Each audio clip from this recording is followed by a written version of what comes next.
I stepped out of my truck and took in the logging site spread across the clearing. Something felt off about this place. The trees surrounding the site stood taller than any I'd worked with before, their massive trunks disappearing into a dense canopy that blocked most of the sunlight. But it wasn't just the size of the trees that bothered me. It was how the other loggers moved around the site, their eyes darting toward the tree line every few minutes, shoulders tense as they worked. A few of the men nodded at me as I grabbed my gear from the truck bed, but nobody stopped to chat. In most logging operations, there'd be jokes, complaints about the early morning, something to break the ice. Here, everyone seemed focused on their tasks with an intensity that felt strange. I slung my pack over my shoulder and headed toward what looked like the main office, a weathered trailer at the edge of the clearing. Before I made it halfway there, a stocky man with thinning gray hair and a high-visibility vest approached me with quick, purposeful steps. "Donald Pierce?" he asked, his voice gruff but clear. "That's me," I said, extending my hand. He gave my hand a firm shake. "Jaden Sharp, site foreman. Glad you made it." His eyes held mine for a second before scanning the tree line behind me. "Got your paperwork processed already. You can start today." I nodded, waiting for the usual rundown of the operation. Cutting zones, safety protocols, team assignments. Instead, Jaden reached into his vest pocket and pulled out a laminated card about the size of a driver's license. "Before anything else, you need to read this," he said, handing me the card. "These are the rules for this site. They're not suggestions, they're not guidelines. They're mandatory."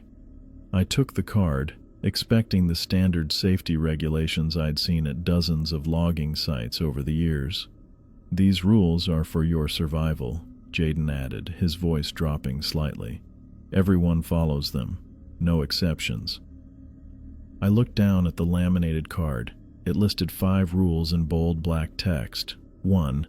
Keep your chainsaw within sight at all times. 2. Do not answer or investigate voices unless you can see who is speaking. 3. Do not approach trees marked with red X's. 4. If you hear a dog barking, follow it immediately. 5. Ignore any unusual shadows or figures near the tree line after dark. I read the list twice, waiting for Jaden to crack a smile or tell me this was some kind of initiation joke for the new guy. His face remained serious, his eyes steady on mine. "You're kidding, right?" I finally said, turning the card over to check if there was more to it. Jaden's expression didn't change. "Clip it to your belt. Keep it with you at all times." "But what's this about?" "Your cutting zone is in the western section," he interrupted, pointing to an area about 200 yards away. "You'll be working alone today. Any questions about the actual job?" I had plenty of questions, but none about cutting trees. I wanted to know what kind of operation had rules about following barking dogs and avoiding marked trees. But something in Jaden's stern expression told me I wouldn't get straight answers now. "No questions about the job," I said, clipping the laminated card to my belt as instructed. It felt ridiculous, but I'd played along with weirder things at new work sites. "Good. Check in with me at the end of your shift." Jaden turned and walked back toward the trailer, leaving me standing there with my gear and a growing sense that I'd signed up for something I didn't fully understand. I made my way to my assigned cutting zone, nodding to the few loggers I passed. None of them seemed interested in conversation. They all had the same tense focus I'd noticed earlier, and I spotted identical laminated cards clipped to their belts. The western section was beautiful in a primeval way, massive pines and firs that must have been growing for centuries. I set down my pack, pulled out my chainsaw, and did my usual equipment check. The whole time, I kept thinking about those strange rules. What kind of place needed rules like that? I started with a medium-sized pine, nothing special. The chainsaw roared to life, breaking the silence of the forest. And that's when I noticed it, the silence. There were no birds calling, no squirrels rushing up trunks, no insects buzzing. Just the sound of my chainsaw and, in the distance, the muffled noise of other loggers working. I'd worked in plenty of forests across the Pacific Northwest, and they were never this quiet. Forests had their own soundtrack, wildlife going about their business, wind rustling through leaves. This place was different. It felt like the forest was holding its breath, watching. I shook off the feeling and focused on my work. The tree fell exactly where I planned, and I moved on to the next one. After a few hours of steady progress, I stopped for a water break. I sat on a fallen log, uncapped my water bottle, and took a long drink. "Donald? Donald, is that you?" I froze mid-swallow. The voice came from somewhere deeper in the forest, beyond the clearing where I was working. It was my father's voice, the same gruff tone, the same slight accent. It was unmistakable.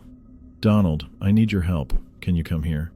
I stood up, water bottle still in hand, and took a step toward the voice. My father lived in Vancouver.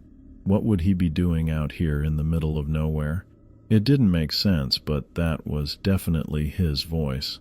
I took another step toward the trees, then stopped as my hand brushed against the laminated card on my belt.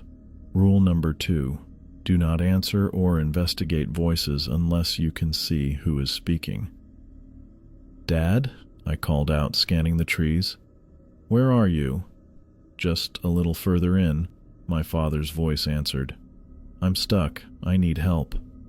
Every instinct told me to go help, but something felt wrong. My father had no reason to be here, and he didn't know exactly where I was working. I'd only told him I was taking a job in British Columbia, not the specific location.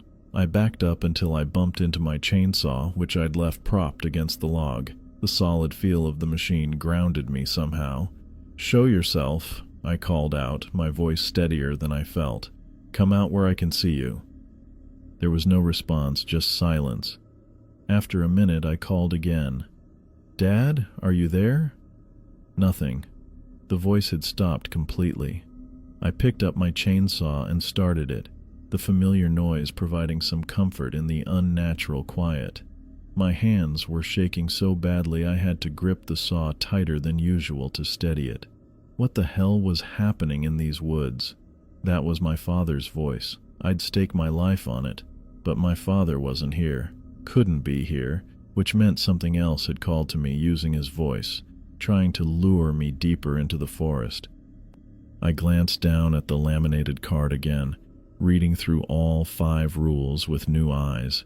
They didn't seem so ridiculous anymore. They seemed like warnings. I went back to cutting, but my mind wasn't on the work. I kept thinking about that voice and wondering what would have happened if I'd followed it into the trees. I also wondered how many loggers had broken these rules before someone decided they needed to be written down and laminated. The rest of my shift passed without incident, but I couldn't shake the feeling of being watched. Every time I looked up at the surrounding forest, the massive trees seemed to be looking back, patient and ancient, as if they were just waiting for me to make a mistake.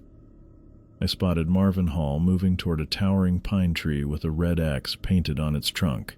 My blood went cold. "Hey, stop!" I dropped my chainsaw and ran toward him, waving my arms like a madman. "Marvin, get away from that tree!" Marvin turned, his hand already on his chainsaw pull cord. The kid couldn't have been more than 26, with shaggy blonde hair poking out from under his helmet and a fresh-faced look that screamed, "Rookie." He stared at me with confusion written all over his face. "What's wrong?" he asked, stepping back from the tree. I was just about to start on this one. I reached him, breathing hard from the sprint across uneven ground. "That tree's marked with a red X. We don't cut those. Ever." I pointed at the bright red marking that stood out against the bark. Marvin squinted at it, then his eyes widened. "Oh shit, I didn't even notice that." He looked genuinely confused. "Why can't we cut the marked ones?" "It's rule number 3, I said, tapping the laminated card clipped to my belt. "Don't you have one of these?" He patted his pockets and belt, then shook his head. "I just started yesterday. The foreman told me to come to this section and start clearing, but he didn't give me any special instructions. I took a deep breath, trying to calm my racing heart. Look, there are 5 rules here. They're not suggestions. They're not guidelines. They're the difference between going home at night or not. I unclipped my card and handed it to him. Read it, memorize it. Marvin took the card, his cocky expression fading as he read through the rules. This is for real? Not some kind of hazing thing for the new guy? Dead serious, I said, looking back at the marked tree. Even standing near it made my skin crawl. I don't know why we can't cut those trees, but there's a reason they're marked. He handed the card back to me. Thanks, man. I would have cut it down if you hadn't stopped me. Get your own card from Sharp as soon as you get back to the trailer, I told him. And don't go near any tree with a red X, not even to rest in its shade. Marvin nodded, looking properly spooked now. I won't, I promise.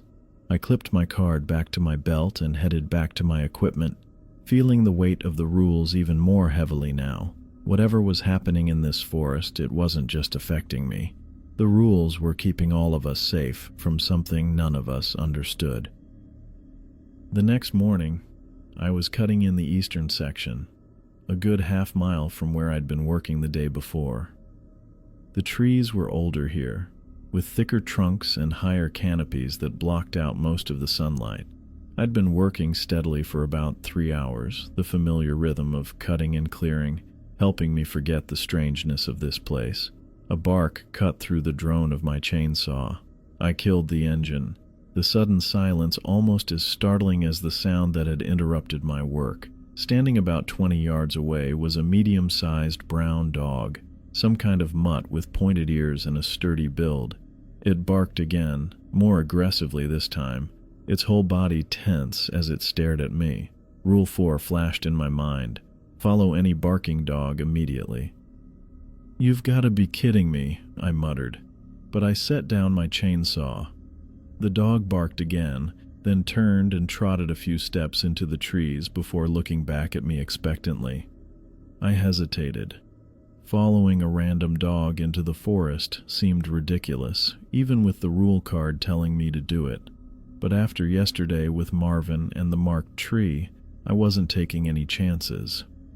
"All right, I'm coming," I said, feeling stupid for talking to a dog.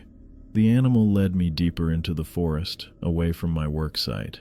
We wound between massive trees, climbed over fallen logs, and pushed through dense undergrowth.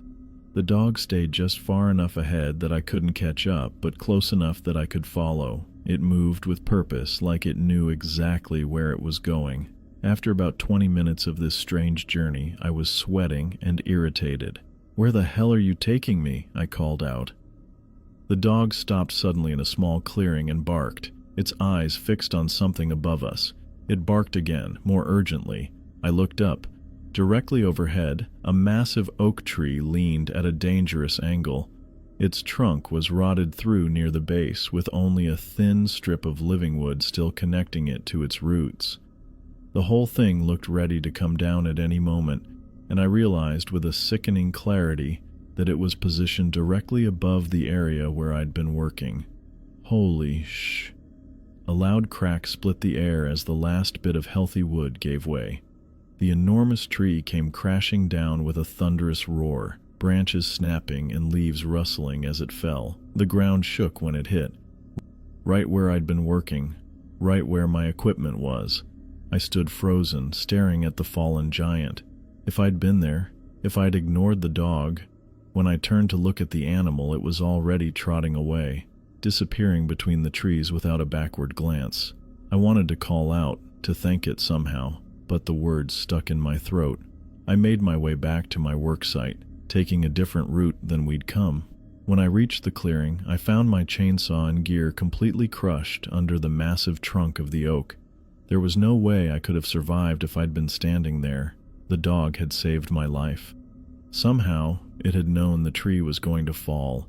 It had known exactly where I was working and had come to lead me away before disaster struck. I sat down on a nearby stump, legs suddenly too weak to hold me up. My hands were shaking. The rules weren't just strange quirks of this logging site. They were warnings, protection against things I couldn't begin to understand. I touched the laminated card on my belt, running my fingers over the embossed words, "Follow any barking dog immediately."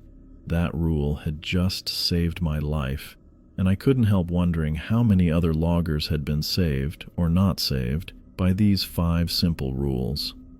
I stayed at the site after the other guys had left, figuring I'd clear some of the debris from that massive oak that nearly crushed me.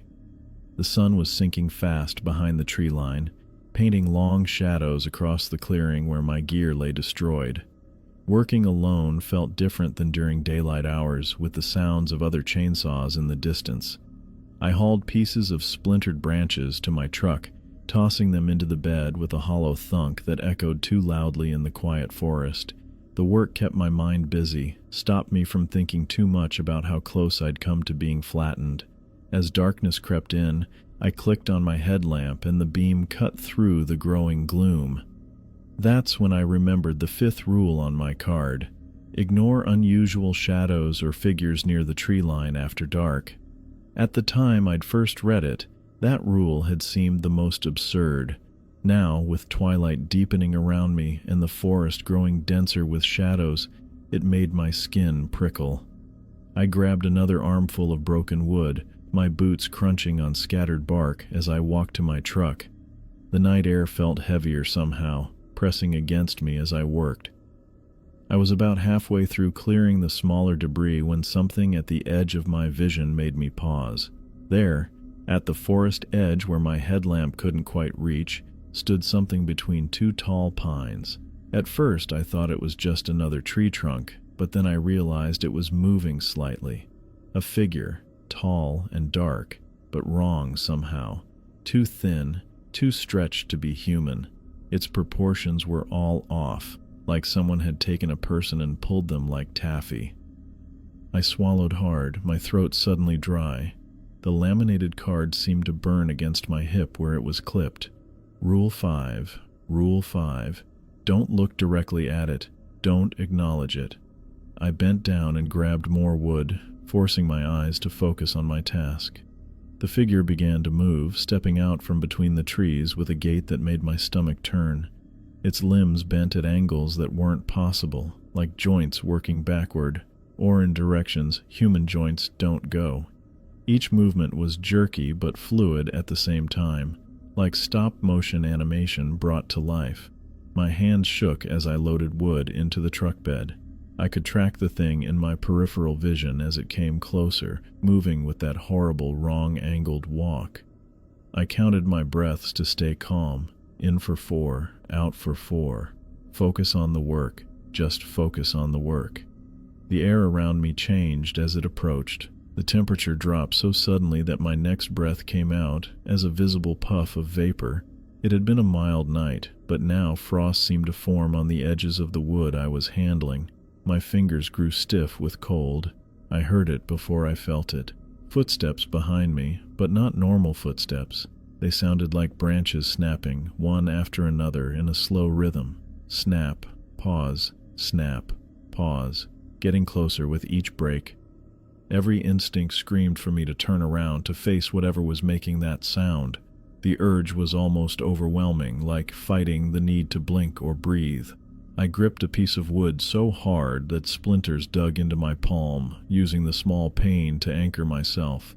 I kept working, moving wood from the ground to the truck, my movements mechanical.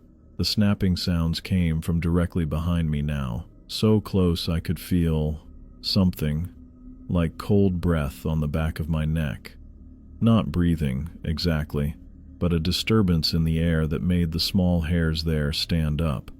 I bit the inside of my cheek until I tasted blood. Anything to keep from turning around. I don't know how long I stood there, half bent over the truck bed, frozen in place while trying to appear busy. Time stretched like elastic. The cold intensified until my teeth chattered and my ears ached from it. Then, after what felt like hours, but might have been minutes, the snapping footsteps began to retreat, slowly at first, then faster, moving back toward the tree line. The air gradually warmed around me, degree by degree. I didn't waste any time. I threw the last few pieces of wood haphazardly into the truck, not caring where they landed. I slammed the tailgate shut, the sound explosive in the quiet night, and practically dove into the driver's seat. My hands trembled so badly I dropped the keys twice before getting them into the ignition. The truck roared to life, headlights cutting twin beams through the darkness. I didn't look toward the tree line as I reversed, turned, and drove away from the site as fast as the uneven ground would allow. The drive back to the main camp took maybe 15 minutes, but I was wound so tight my shoulders ached by the time I pulled up. The lights of the trailers and the few other vehicles parked there were the most welcome sight I'd ever seen. I sat in my truck for a few minutes, just breathing, waiting for my heart to stop hammering against my ribs. That night, lying on the thin mattress in my temporary quarters, sleep wouldn't come. I stared at the ceiling, replaying every moment of the encounter, the unnatural movement, the cold, the snapping sounds, the feeling of being watched by something that shouldn't exist. I wondered what would have happened if I'd turned around, if I'd acknowledged whatever stood behind me. Would I have disappeared like other loggers supposedly had? Would I have seen something my mind couldn't process? Or would it have been worse? Would I have understood exactly what I was looking at and never been able to forget it? I touched the laminated card I'd placed on the small table beside my bed. 5 simple rules. They seemed ridiculous when I first arrived, but now I understood they were the only thing standing between us and whatever waited in those woods. I finally drifted into an uneasy sleep just before dawn, the card clutched in my hand like a talisman. I heard Warren's voice calling my name from deep within the forest to my left. "Donald! Hey, Donald! I need some help over here!" I froze mid-cut, my finger hovering over the chainsaw trigger. The voice was perfect, the exact cadence of my younger brother, that slight lift at the end of sentences that had always annoyed me growing up. But Warren was in Seattle, probably sitting in some air-conditioned office right now, not wandering around a remote logging site in British Columbia. I tightened my grip on the chainsaw and continued my cut, the blade biting into the pine with renewed force. The laminated card clipped to my belt seemed to grow heavier as I worked. Rule number 2, do not investigate voices unless the speaker is visible. "Donald, come on!" the voice called again, more urgent this time. "I'm stuck. I need your help, bro." My jaw clenched. The way he said bro, that was Warren to a T. Whatever was out there in those woods had done its homework. I didn't look up from my work, focusing instead on the vibration of the chainsaw in my hands, the smell of pine sap, the wood chips flying around me. The voice fell silent after a few more attempts, as if realizing I wasn't going to take the bait, but it wasn't the last time I'd hear it that week. 2 days later, I was working near the eastern edge of the cutting zone when I heard my grandfather Samuel calling me. "Donnie boy, come give your grandpa a hand with this." My stomach dropped. Grandpa Samuel had been dead for 7 years. His voice brought back memories of summers spent at his cabin, learning to fish and build fires. The timbre of his voice, the way he'd always called me Donnie boy, even when I was grown, it was all perfect. I swallowed hard and kept working, my hands steady on the chainsaw despite the cold sweat breaking out across my back. Whatever was in these woods, it knew how to get under your skin. The next day, it was Abigail. Donald, please, I made a mistake. Can we talk?" Her voice nearly broke my resolve. 5 years since our divorce, and hearing her voice, that soft, slightly husky tone she got when she was being vulnerable, still hit me like a punch to the gut. For a split second, I almost turned. Almost. Instead, I cranked my chainsaw louder and drowned her out. The voice persisted for nearly 10 minutes before giving up. When it finally stopped, I sat down on a stump, my legs shaking. I pulled out my water bottle and took a long drink, trying to calm my racing heart. Looking around the clearing, I noticed Jaden Sharp talking with another logger about 50 yards away. Their postures were tense, and the logger kept glancing toward the tree line. Sharp put a hand on the man's shoulder, said something I couldn't hear, and pointed to the card on the man's belt. The logger nodded, squared his shoulders, and went back to work. I wasn't the only one dealing with this shit.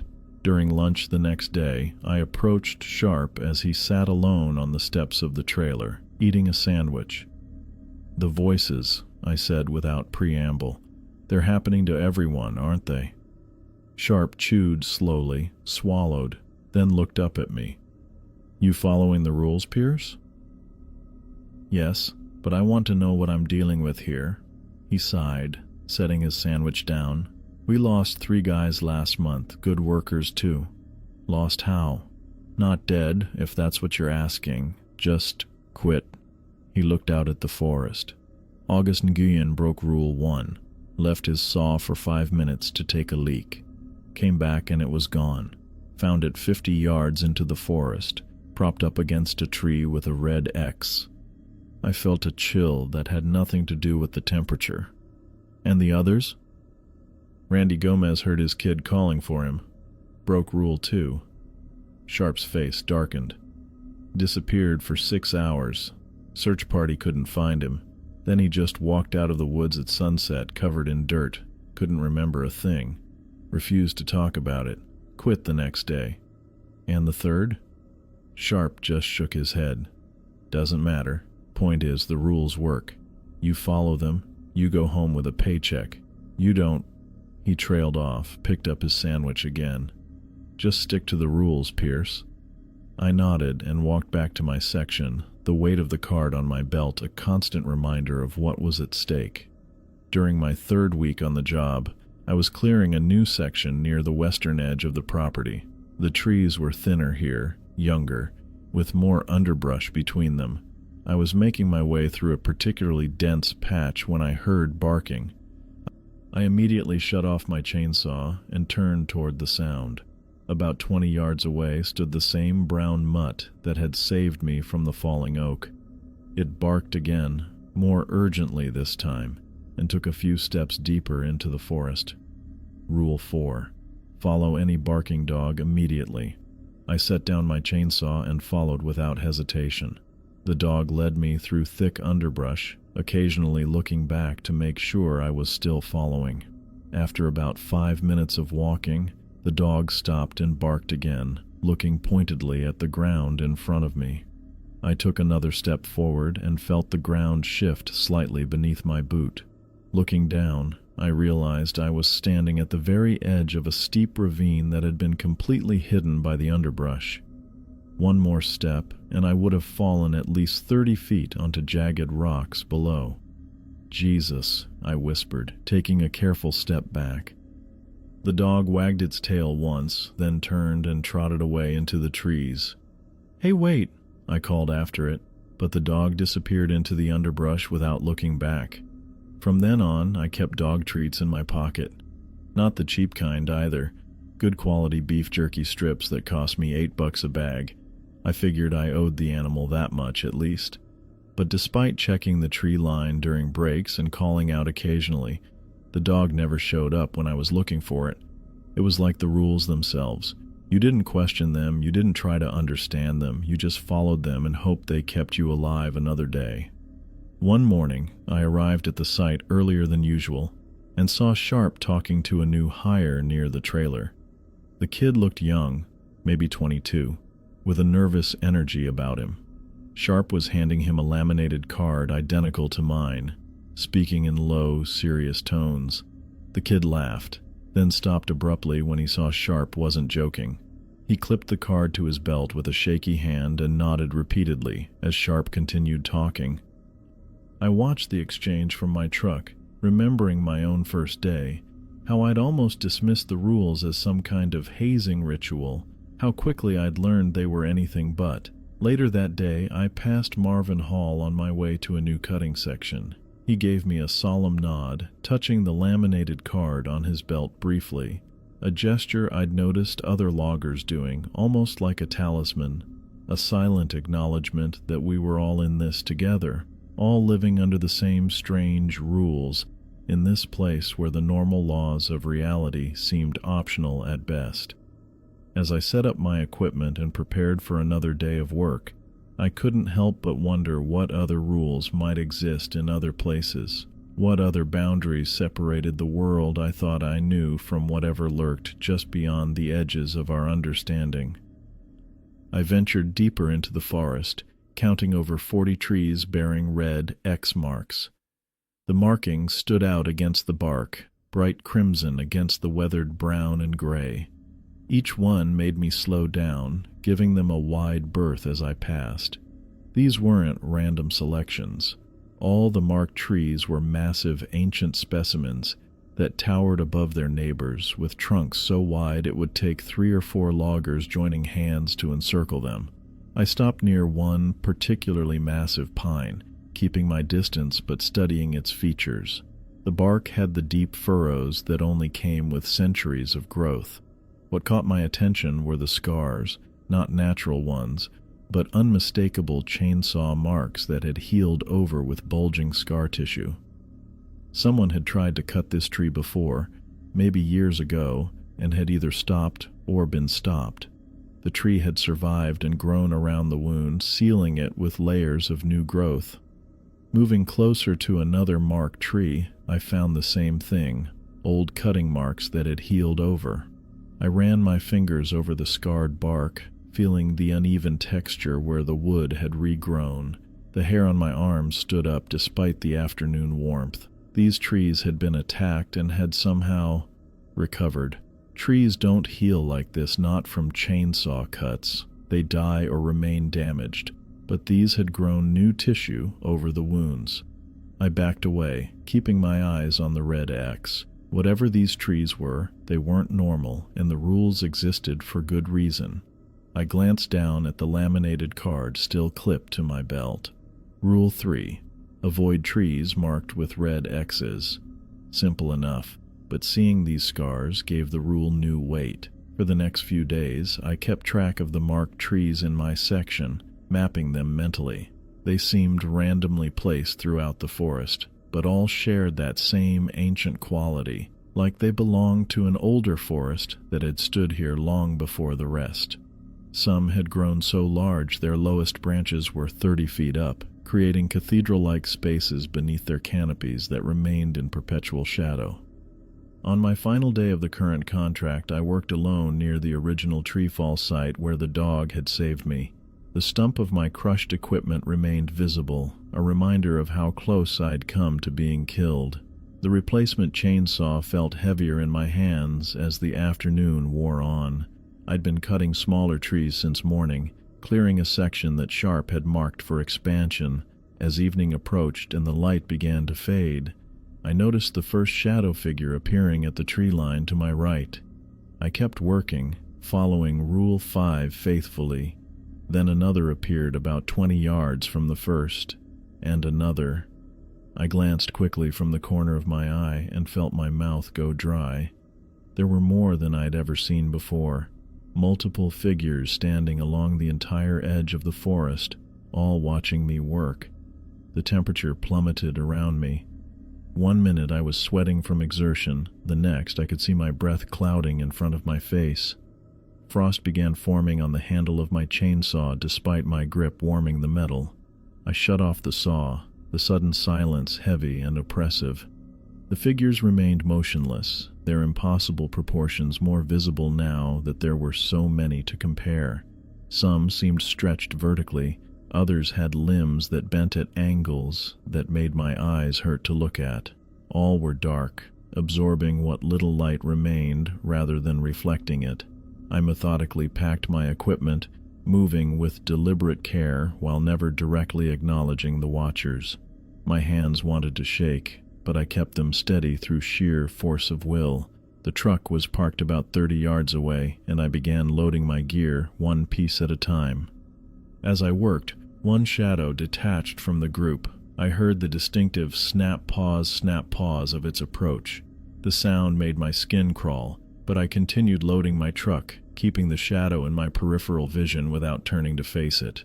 The figure moved with that unnatural gait I'd seen before, jerky but somehow fluid, like stop-motion animation played at the wrong speed. It approached closer than any had before, stopping just outside my direct line of sight. I could feel its presence behind me, cold radiating from it in waves that made my back teeth ache. I gripped my chainsaw tighter and continued working, lifting the last of my equipment into the truck bed. The figure remained unnaturally still, not even swaying as a normal person would when standing in place. It was testing me, I realized, testing my resolve to follow the rules. Minutes stretched painfully as I secured my gear with bungee cords, each movement deliberate and focused. The cold intensified until my fingers grew numb, making it harder to manage the hooks and straps. Still, I didn't look. I didn't acknowledge what stood mere feet away from me. When everything was finally loaded, I closed the tailgate with a metallic clang that seemed obscenely loud in the silence. The figure hadn't moved. I walked around to the driver's side, keeping my eyes fixed straight ahead, and climbed into the cab. The door closed with a solid thunk that felt reassuring, though I knew it offered no real protection if these things decided to do more than watch. Through the windshield, I could still see the line of shadows at the forest edge. They hadn't moved. The one near my truck remained where it had stopped, its impossible form now visible in my side mirror if I glanced that way, which I carefully avoided doing directly. I started the engine, the familiar rumble bringing a small measure of comfort. As I put the truck in gear and began to pull away, I felt a sudden, intense urge to look back, to finally see what had been stalking me these past weeks. My eyes started to drift toward the mirror. I caught myself just in time, jerking my gaze back to the road ahead. That was what it wanted, the final test, to make me break the rule at the last moment. I kept my eyes forward as I drove away from the site, the headlights cutting through the growing darkness. I finally completed loading my truck and drove away from the logging site. My hands were still shaking on the wheel, adrenaline making my heart pound as I navigated the bumpy access road that connected to the main highway. The trees crowded close on either side, their massive trunks creating a tunnel that seemed to watch my escape with patient, ancient eyes. The truck bounced over a particularly deep rut, and I winced as my equipment rattled in the back. I'd secured everything with extra bungee cords tonight, not wanting to stop for any reason until I hit pavement. The forest pressed in around me, darker than usual, as if holding its breath. I kept my eyes fixed firmly on the dirt road ahead, refusing to check my mirrors until I reached safety. After what felt like forever but was probably only 15 minutes, the trees thinned and I saw the welcome sight of the highway junction ahead. The moment my tires hit asphalt, I felt a weight lift from my chest. I'd made it out again. As I reached the main highway, I finally allowed myself to look back at the dark tree line in my mirrors. The silhouettes of the figures still stood watching from the forest edge, unnaturally tall and thin, their limbs bent at impossible angles. They hadn't followed me beyond the boundary of their domain. Even from this distance I could make out their stillness, the kind of stillness nothing living could maintain. I shuddered and focused back on the road, turning onto the highway that would take me to the small motel where I'd been staying between shifts. My room was nothing special, just a bed, a shower, and 4 walls that kept the forest at a distance. But tonight it would feel like a palace. The farther I drove from the logging site, the more the tension in my shoulders eased. The heat in my truck had finally kicked in, chasing away the bone-deep chill that had settled into me while loading equipment under the watcher's gaze. I flexed my fingers on the steering wheel, trying to restore circulation to my still cold hands. Despite the fear and constant tension of working that site, I had to admit there was something almost fair about it all. The rules provided protection against forces beyond human comprehension. Follow them, and you survived. Break them, and you paid a price I didn't want to imagine. It was more honesty than most dangerous jobs offered. The exceptional pay made the risk worthwhile. 3 weeks at that site paid what I'd make in 3 months at a normal logging operation. My bank account had never looked healthier, and another month would set me up to finally fix the roof on my cabin and maybe even take a real vacation. I pulled into the motel parking lot, killed the engine, and sat for a moment in the quiet. Over the past weeks, I'd developed a strange respect for the mysterious system that kept loggers alive in this haunted forest. The rules weren't arbitrary. Each one had saved my life or the lives of others. The dog that led me away from danger, the warnings about the marked trees, the protection that came from ignoring the voices and shadows. It all worked if you let it. Inside my room, I tossed my keys on the nightstand and headed straight for the shower, scrubbing away the day's sweat and fear until the water ran cold. After changing into clean clothes, I sat on the edge of the bed and pulled out my phone. I knew what I needed to do. I called Jaden Sharp to confirm my return for the next contract. The phone rang 3 times before he picked up. "Pierce, everything okay?" His voice sounded guarded, like he was expecting bad news. "Yeah, just wanted to let you know I'll be back next month for the new contract." There was a pause, then Jaden let out a breath. He sounded relieved when he spoke again. "Good, that's good. Many loggers never come back after their first month. How many usually return?" I asked, curious now. "Maybe 1 in 4, Jaden replied. "The pay keeps some coming back, but most can't handle it, even with the rules. You did good out there, Pierce." After hanging up, I lay back on the bed staring at the water-stained ceiling. I'd passed some kind of test, proving I could follow the rules that mattered most in this ancient, mysterious place. The thought was oddly satisfying. I pulled the laminated rule card from my pocket and set it on the nightstand where I could see it. 5 simple rules that had kept me alive, 5 boundaries between safety and whatever waited in those woods. Tomorrow I'd drive back to my cabin for a few weeks of normal life, but I knew I'd return to that forest, not just for the money, but because part of me needed to understand more about what lived among those trees. I closed my eyes, finally allowing exhaustion to take over. For the first time since starting this job, I slept without dreaming of shadows with backward-bending limbs or voices calling my name from the darkness.